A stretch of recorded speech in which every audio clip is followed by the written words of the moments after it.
Alright.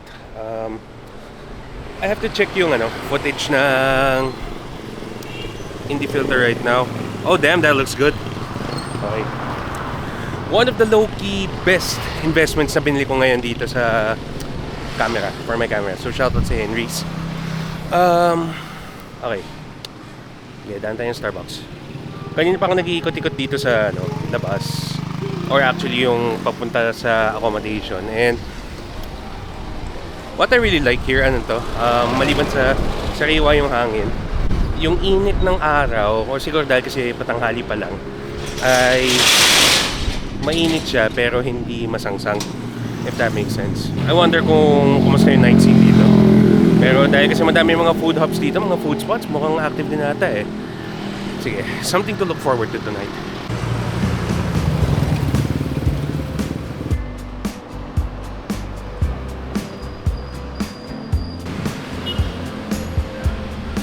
Laki ng Starbucks na dito, nakakatawa. I actually opt to go to this Starbucks maliban din sa sobrang setting niya. And I guess para makapag-prep ako, dahil pagdating ko doon kasi sa mall, I want to do a little bit of exploring. Tapos, syempre, kamusta yung team? Zark's Lawag would actually be one of the most recent na nag-open dahil kasi kasabay nung kakabukas lang na bagong SM. And I'm pretty excited to see kung ano meron. Pre-challenge ritual ko just to get my body or at least my stomach awake. Uminom lang ako ng brewed coffee or black coffee. I wanted to get like an Americano, kaso ang problema, ang Americano kasi mas mahal. Dahil kasi yung brewed coffee nila, for a grande, I got it around 140 versus yung Americano na pumapalo na above 150, and that's for a grande size pa lang. At wala namang problema sa akin dahil anything that would just wake up yung stomach ko, yung digestion ko, I would appreciate that. I had no expectations kasi dito sa sa Lawag kung kumusta yung pretty much life here. Dahil kasi yung parati ko kasi nakikita na mga video sa Ilocos would always feature vegan, Ilocos Sur, mga ganun. Tapos yung mga ibang places na like yung mga pagod food, more of the attractions eh. Pero more of the people, yung mga ginagawa ng mga tao dito. You know what? I might do that. So, parang lang sa mag-iikot-ikot tayo mamaya, ang gagawin natin, try nating i-capture kahit paano yung buhay dito. Dahil kasi yun yung hindi ko nakikita masyado sa mga travel at saka sa mga food content creators na nagustuhan ko. I guess maliban lang dun sa mga big names like katulad ni Feature ni Sir Erwan. Pero maliban doon yung mga sobrang fine na product, I want it to be I want to say amateurish as possible.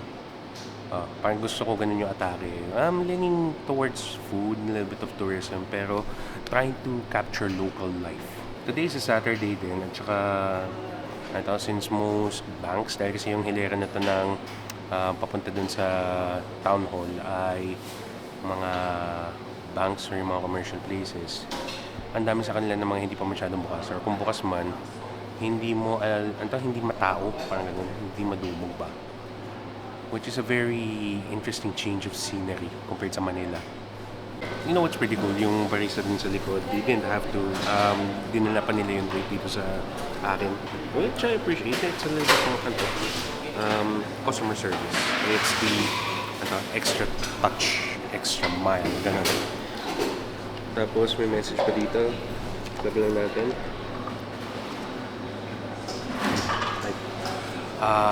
Yeah.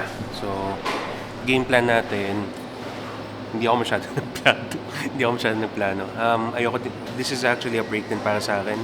Kaya yung maging atake natin ngayon, slow pace din kahit paano yung content na gagawin natin. And I think I'm going to be prioritizing a little bit more unwinding first. Tapos, well, of course, a challenge.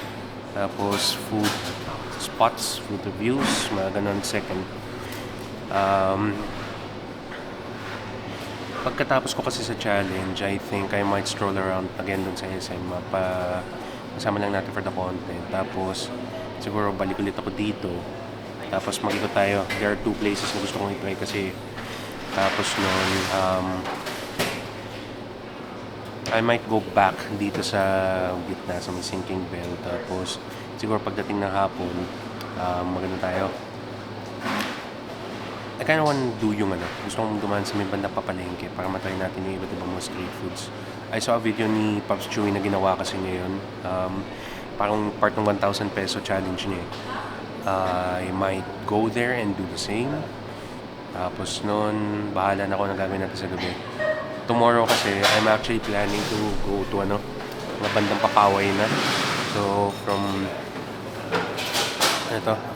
San Nicolas to Paway, tapos from Paway,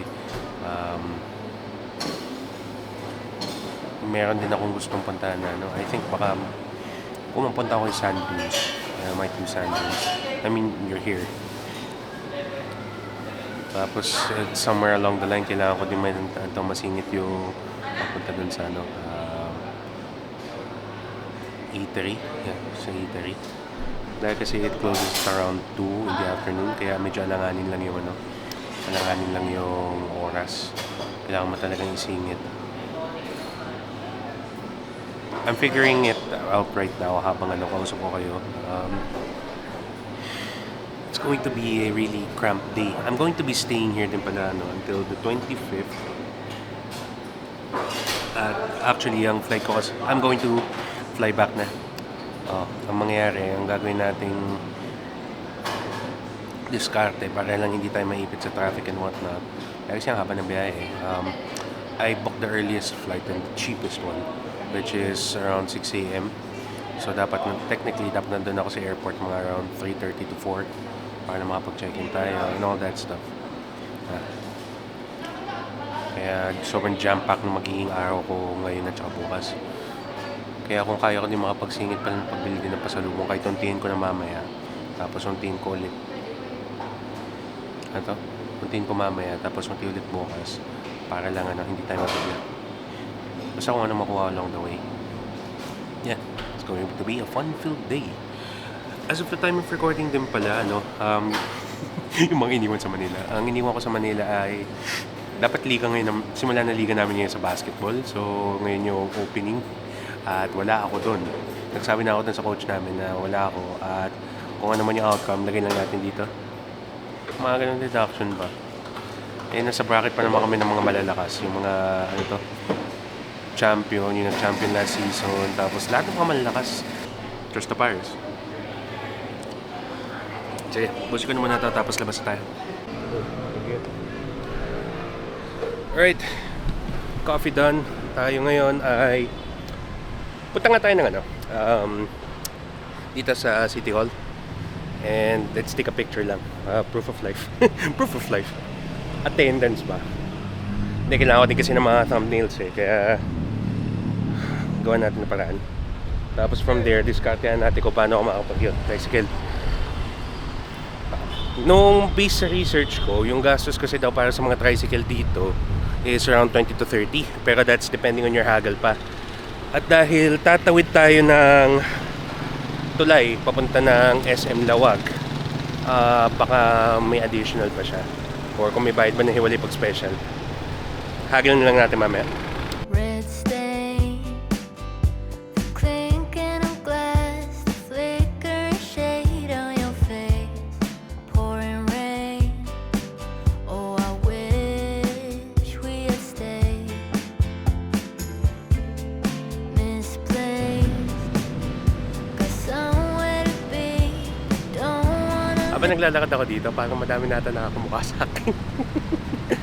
Love trip. Or I think the camera's a giveaway. Pero, dead giveaway. Sige, hanap tayo ng mataas-taas ng tricycle na tayo ay papunta na sa Lawag. SM Lawag.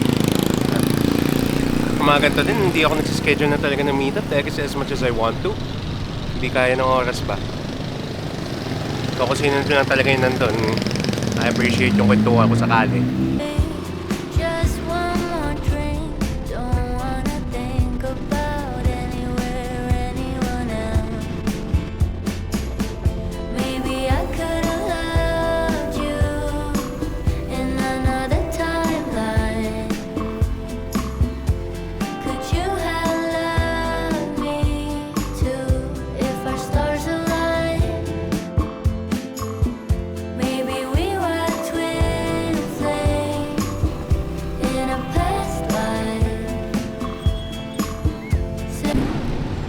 It was actually a quick trip. Parang wala pang 5 minutes. Nandito na ako. Hindi ako pagod. Napin na muna natin yung Zarks. Papag-set up. Same souls with different names. In a past life, in a past life. Yeah. Craving satisfied ko na. Alright. So, something funny. Minention ko na meron akong gagawin makulit ngayon dahil kasi I'm actually going to be doing 2 a day. Hindi, back to back. Dahil kasi dito sa Ilocos, maliban dito sa SM Lawag, meron pang branch dun sa nauna, would be yung Robilocos. Robilocos is actually one of the earliest branches ng Zarks na pinatayo. And, paano ba? It has been a long time coming, pagpunta ko dito. I mean, you could say na, going to 10 years, but at dahil dyan, ako ay maglilinis ng shirt. Right. Tulong na lang din sa store. So, ang ginawa ko, pagkatapos ng challenge ba, dahil kasi may family nagbabay. Ito, ang ginawa ko na pagkatapos kasi nito, yung original na pwesto ng upuan, tsaka ng lamesa, mula dito, ilagay ko ulit dito. Tulong-tulong na lang ba? Okay. So, ngayon, ang susunod ng itinerary natin, so babalik ako ng diba? Babalik ako ng city center. Tapos, try nating ganito. Try nating kumuha na ilang shots. I'm still contemplating kasi whether or not ngayon ako pupunta na sand dunes kung masisingit ko siya. Kaso, kung ang plano ko kasi magpaway din bukas, I could do it tomorrow. Tapos ngayon siguro, pwede natin gawin is bilhin na tayo ng pagkain, konti pasalubong, ganun, maunti-unti natin siya. Yun nga lang, dapat pala ang call time ko bukas, pag pumunta ako ng San Nicolas, maaga, para maabutan din natin ang dawang. So, that's going to be a challenge, lalo na ramdam ko mamaya na mararamdam ako yung pagod kasi babag sa katawan ko. Taka na. At tayo mag-ikot. Okay. Dahil nandito na rin ako sa mall, I figure punta tayo ng Watson.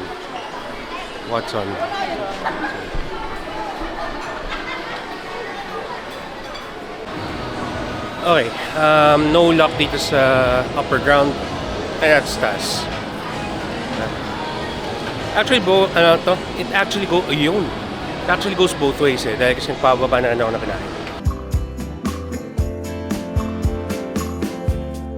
Heart rate, keeping in time with the beat of that old refrain. Sideways.